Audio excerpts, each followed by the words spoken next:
Welcome to my channel. I'm Vonnie from Von Boo, and this time I've got a customer's piece and she's going to have a fabulous makeover. The first thing I'm going to do is fix the timber top. It has these little cutout bits where a hutch used to sit there, but before I can do that I need to remove the timber top and then reposition it.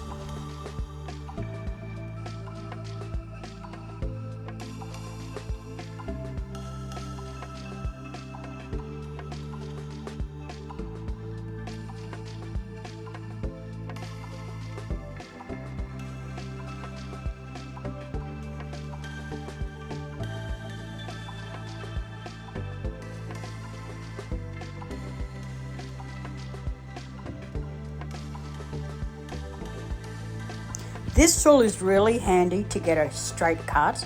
It attaches easily to the top of your timber, and then you can run the saw along the edge. You do need to manually make some measurements. There are some more expensive versions of this tool that makes the job a little bit easier, but this I picked up from Bunnings for about $30 and it really does the trick. I just run the saw right along the edge.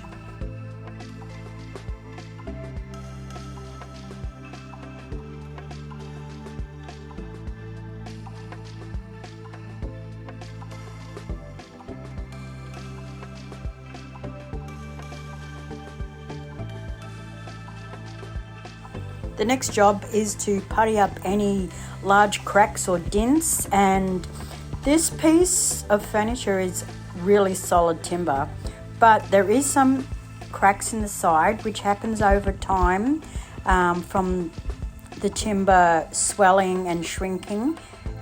So what I'm doing is I'm using this builder's, I call it builder's bulb, but I don't think it's called that. It's a two-part system and it dries super quick and super hard like cement. I much prefer to use this product over wood putty, as when it's dried it does not react with your paints or your primer. It dries super hard and it's easy to sand. On the door there was a really large hole where the handle was, but it's right next to this little bit of detail, so I am using the end of a skewer to recreate that design. But when it's dry, I will come back and hand sand it to shape it properly.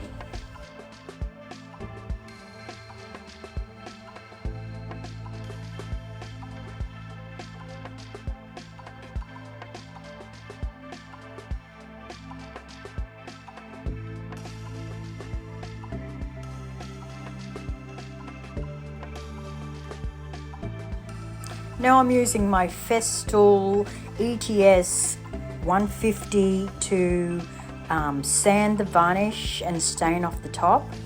I'm starting with 80 grit and I will go through the grits until I get to about 240. Now I'm using my Festool RTS 400. It's definitely lighter than my other sander, so it's easier to control when I'm sanding where I've put the builder's filler and in these delicate areas and in difficult areas to sand.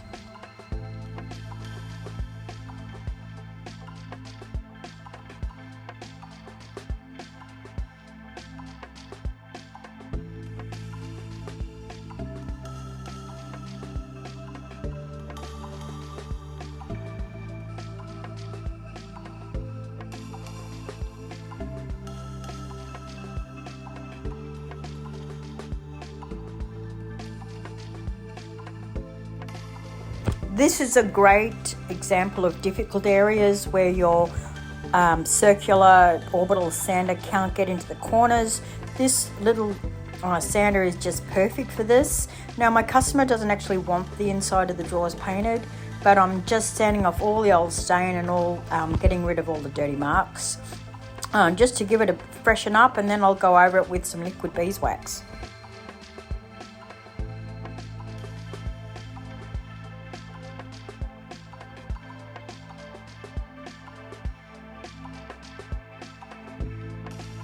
To the timber top, I'm applying Annie Sloan's dark wax. I love this dark wax on your timber. It really enhances the natural grain, and it does add protection because it is an oily based wax.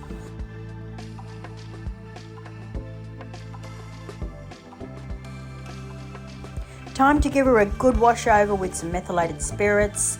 Methylated spirits is great for getting rid of all the dust and greasy residue, and it dries super quick. So I'm going to be doing a few layers with Annie Sloan Chalk Paint, and the first layer is Honfleur, which is the dark brown, mixed with salt wash texture powder. Now this will create a layer of texture, and you can apply it any way you want. It makes makes your paint thicker, so it becomes pasty. And I'm just using an old chippy brush, and I'm doing just random chunky bits all over the place, and then you can go back over it and add more chunky bits if you want. The next layer is Orbison Blue, and I'm just using a small round brush, and I'm applying it all over the piece.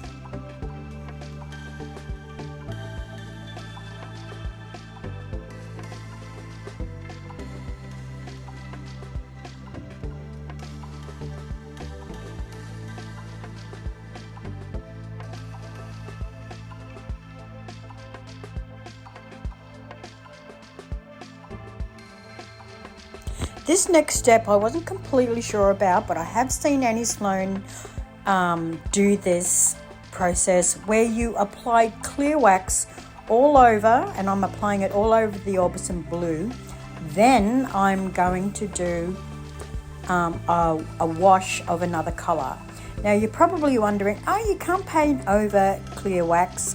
And believe me, you actually can, and it works out really, really well. I did do some practicing first just to make sure.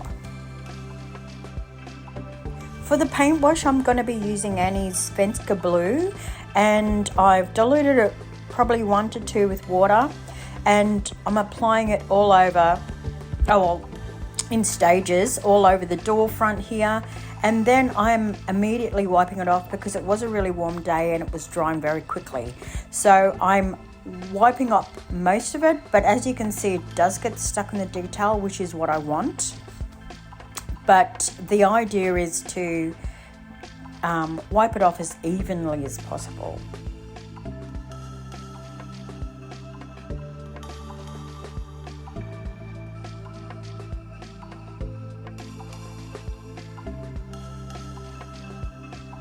I decided I wanted it a little lighter in some areas, so I'm dry brushing some Svenska Blue on, and I find dry brushing you can control the amount that you apply. You start with small amounts and you can add more.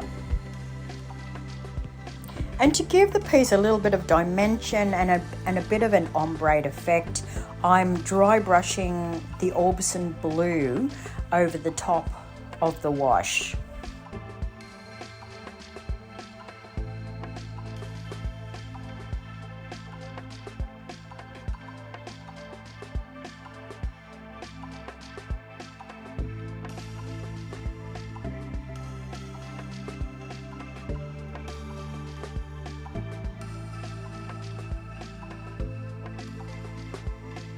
And notice when I'm dry brushing, I'm offloading most of the paint that was on the brush, so I'm only applying a small amount at any one time.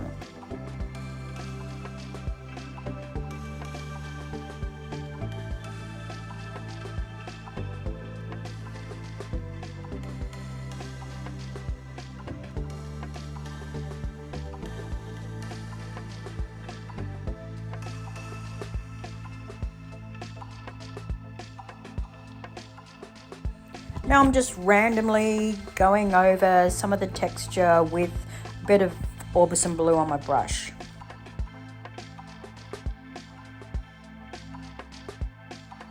And here's a close-up of what I've done so far.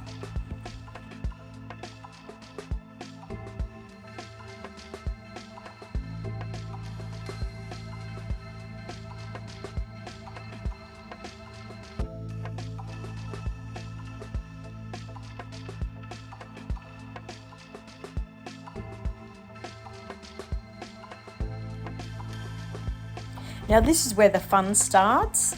I'm using a carbide blade scraper to knock off some of the texture, to remove some of the layers, expose what's underneath, and it creates this authentically worn look.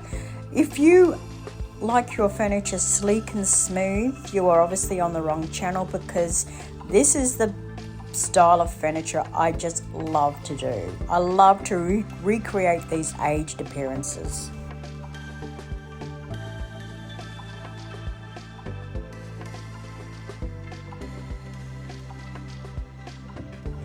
Now I'm applying some clear wax again, and like magic, it makes the colours underneath just pop out. It really enhances the depth of the colours. Personally, I think she's looking amazing already, but we're going to be doing some dark waxing now.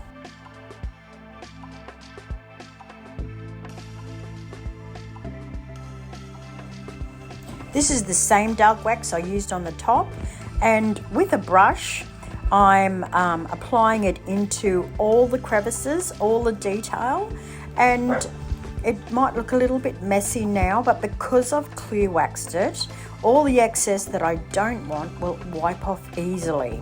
And even if you've discovered that you've wiped it off and there's still too much there, you can use the clear wax to erase even more.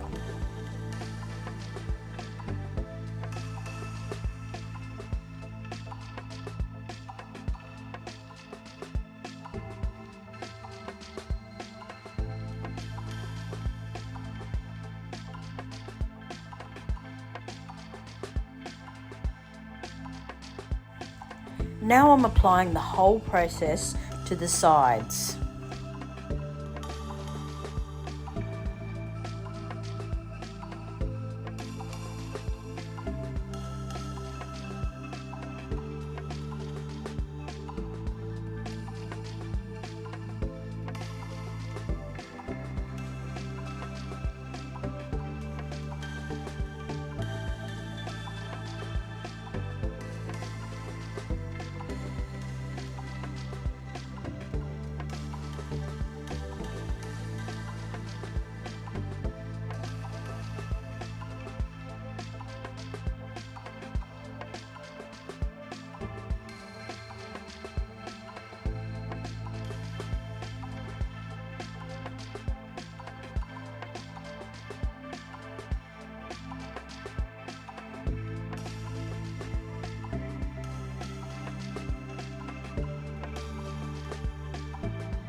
Now she's almost finished, but I've just got a little bit of silver gilding wax to put on a bit of the detail.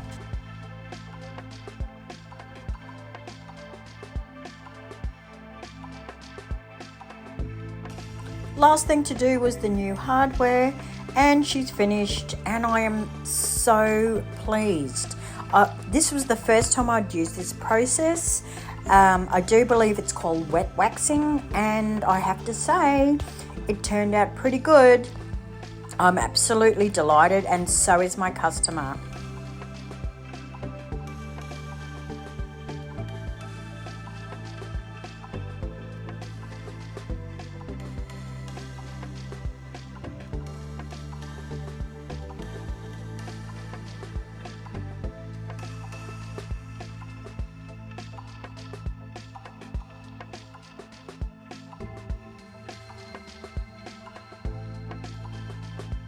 Once again, I really hope you've enjoyed this video, and if you'd like to see more of my work, you can find me on Facebook and Instagram.